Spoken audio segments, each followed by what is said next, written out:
छत्रपती शिवाजी महाराज की जय भवानी। भीमाशंकराच्या चरणी नतमस्तक होतो। सिद्धेश्वराला, खंडोबाला, यमाई देवीला वंदन। संत श्रेष्ठ ज्ञानेश्वर महाराजांच्या चरणी नमस्कार। क्रांतिकारक हुतात्मा राजगुरू आणि थोर स्वातंत्र्य सैनिक शिवराम हरी राजगुरू यांचेही मी स्मरण करतो। आणि आजच्या या खेड राजगुरू जिल्हा परिषद आणि पंचायत समितीच्या निवडणुकीच्या प्रचार सभेला मंचावर उपस्थित आमदार शरद सोनावणे, सचिव राम रेपाळे, विकास रेपाळे, इरफानभाई सय्यद, भगवान पोखरकर, अतुल देशमुख, नितीन गोरे, मंगेश गुंडाळ, धनंजय पठारे, मनीषाताई गोरे नगराध्यक्षा, मंगेश गुंडाळ नगराध्यक्ष, प्रकाश वाडेकर उपजिल्हा प्रमुख, निलेश पवार आणि कोण राहिले काय नावं जेवढी दिली ती वाचली। सर्व भरपूर लोक आहेत। सर्व शिवसेनेचे पदाधिकारी आणि सर्व शिवसेनेचे जिल्हा परिषद आणि पंचायत समिती गणाचे उमेदवार, मी सगळ्यांना शुभेच्छा देतो। आज मी माझ्या लाडक्या बहिणींना आणि लाडक्या भावांना विनंती करायला आलोय। येणाऱ्या 7 तारखेला जिल्हा परिषद पंचायत समितीची निवडणूक होते आहे। आजचा शेवटचा दिवस आहे आणि म्हणून तुमच्या गटामध्ये, पंचायत समिती गणामध्ये देखील प्रचाराच्या फेऱ्या सुरू आहेत आणि गेले अनेक दिवस आपण प्रचार केला आहे आणि आता आजचा दिवस 10 वाजेपर्यंत आणि आज संपेल प्रचार। उद्याचा मध्ये दिवस आहे आणि परवा मतदान आहे 7 तारखेला। आणि मी राज्यभरामध्ये अनेक ठिकाणी या जिल्हा परिषद आणि पंचायत समितीच्या निवडणुकांचा प्रचार करतोय। नुकतंच या राज्यामध्ये दिवंगत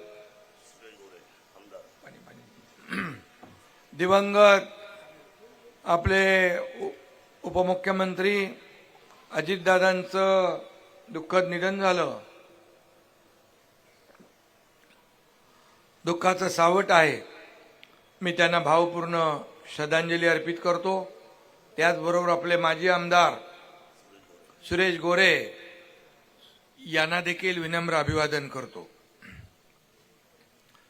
खरं म्हणजे एकीकडे दुःख आहे आणि दुसरीकडे त्याच काळात निवडणूक आहे, कर्तव्य आहे।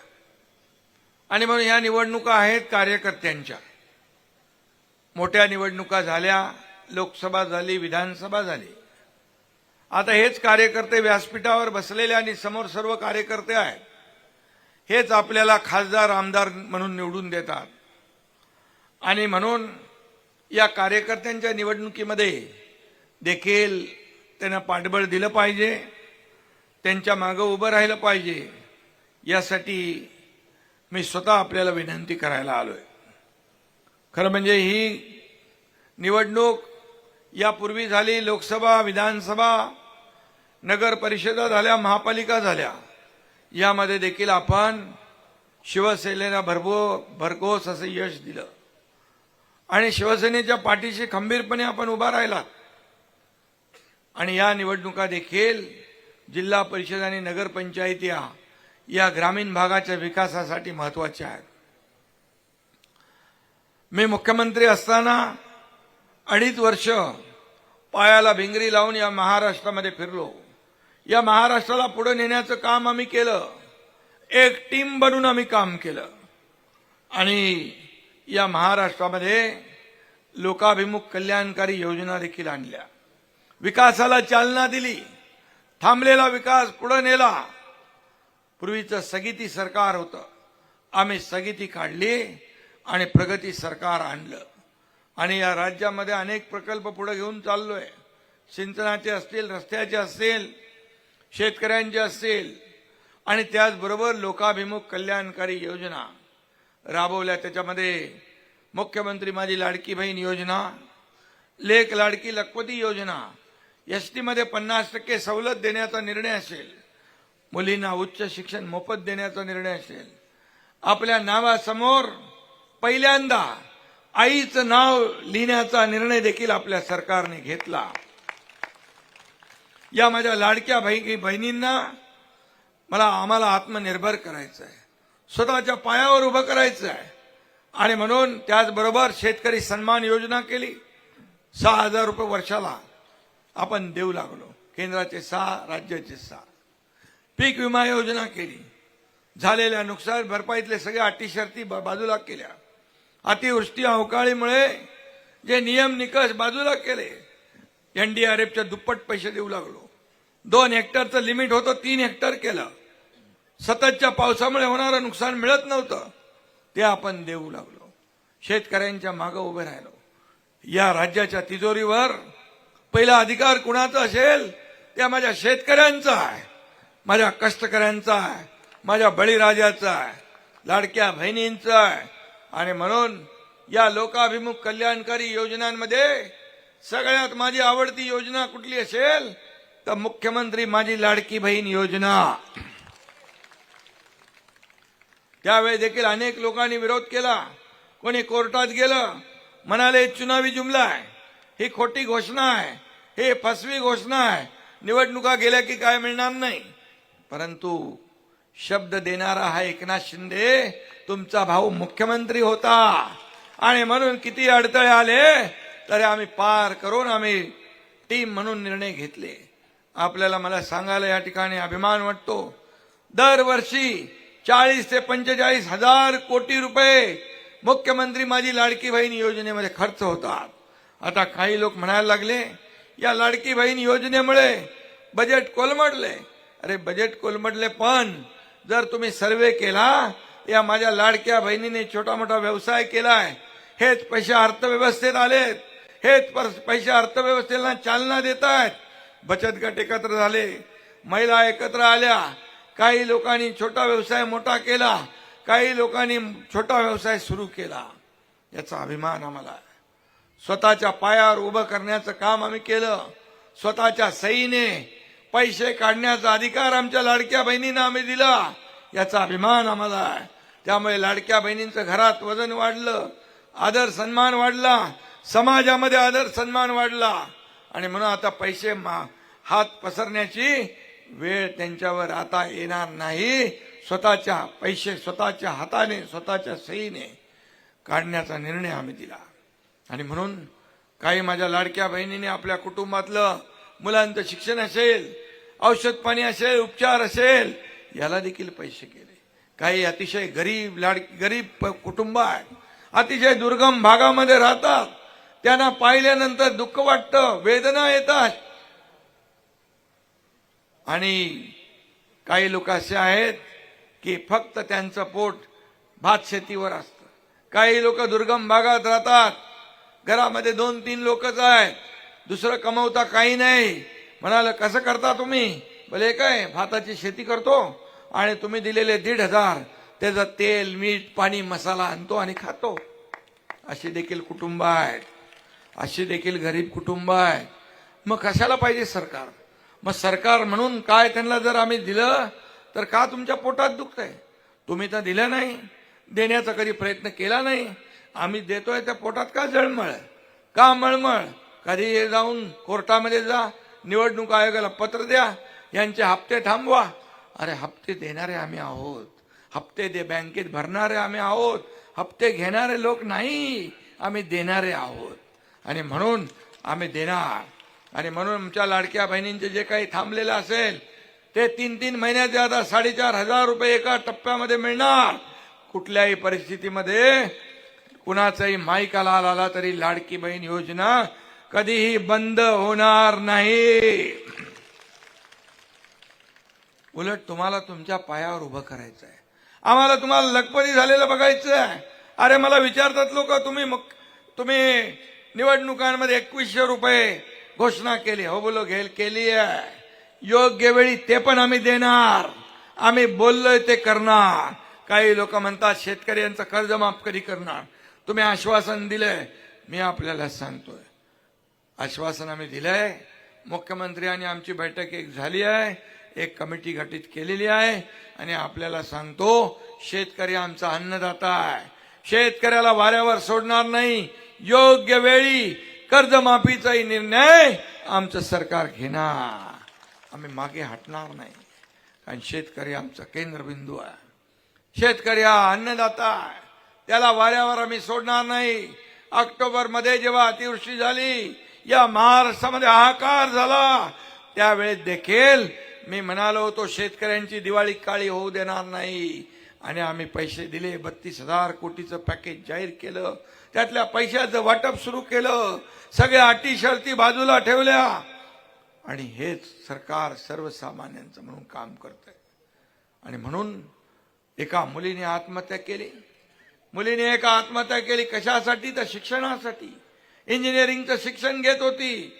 50% फी सरकार भरत होतं, 50% फी पालक भरत होते.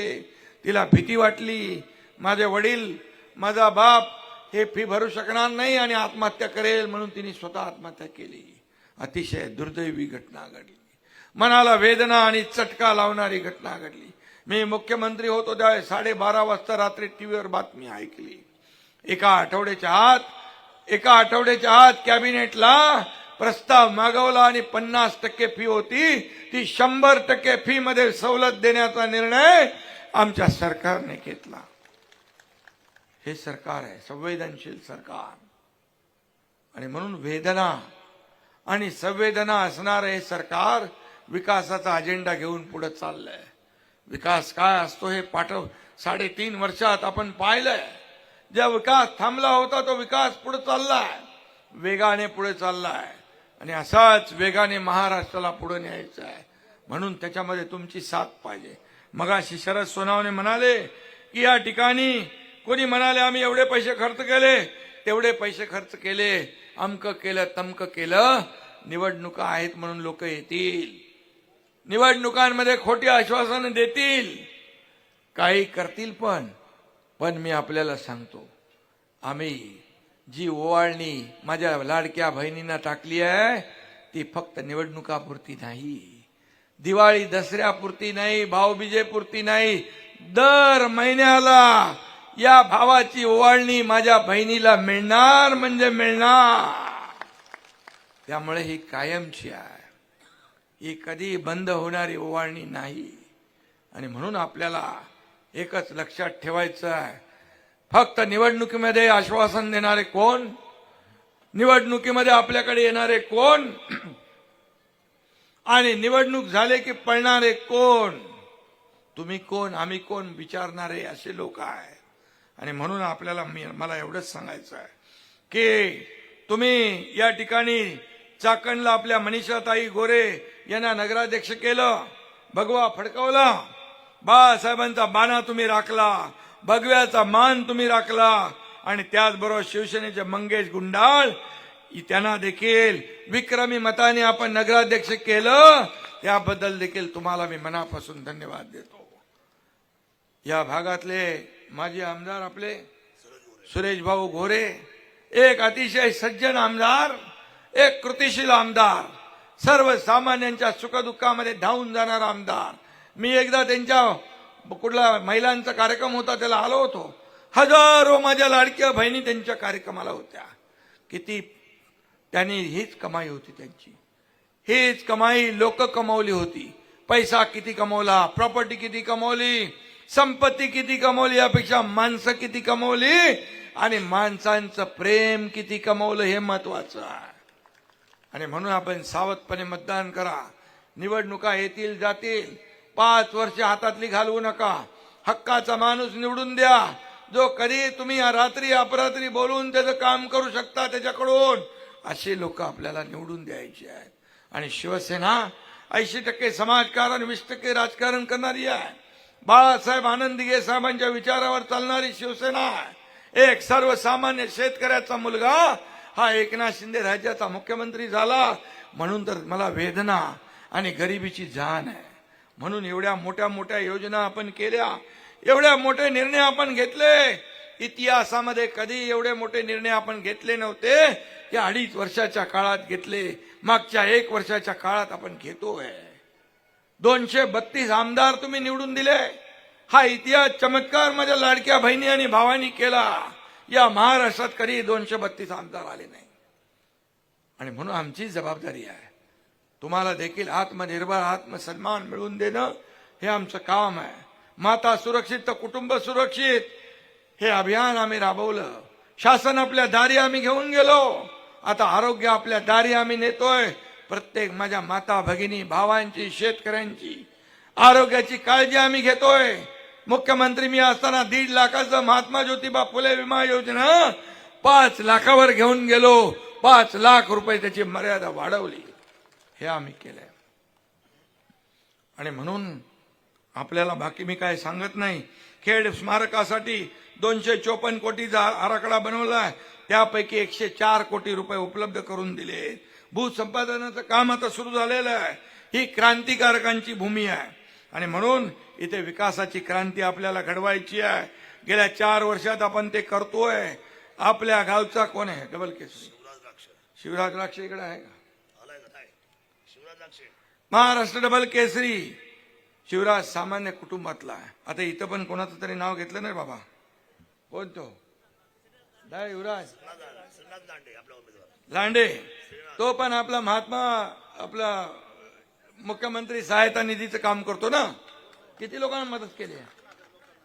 3,500 लोकांना मदत केली. असंच काम करत राहा बाबा आणि लोकांच्या सुखदुःखामध्ये धावून जा.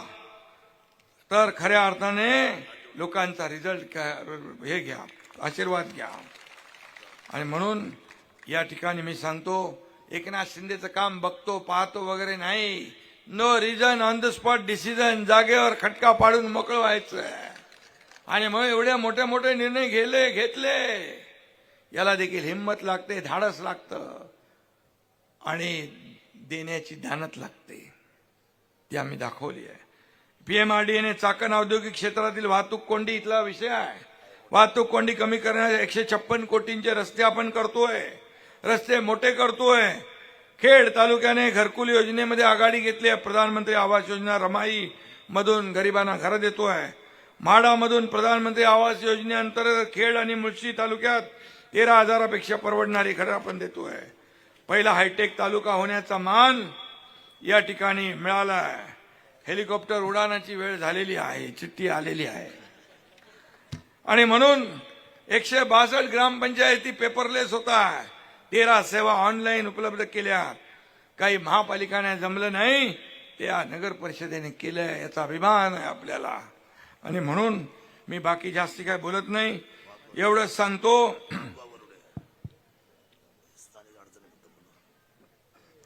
खेड पंचायत समिती इमारतीसाठी 14 कोटी रुपये आपण दिले.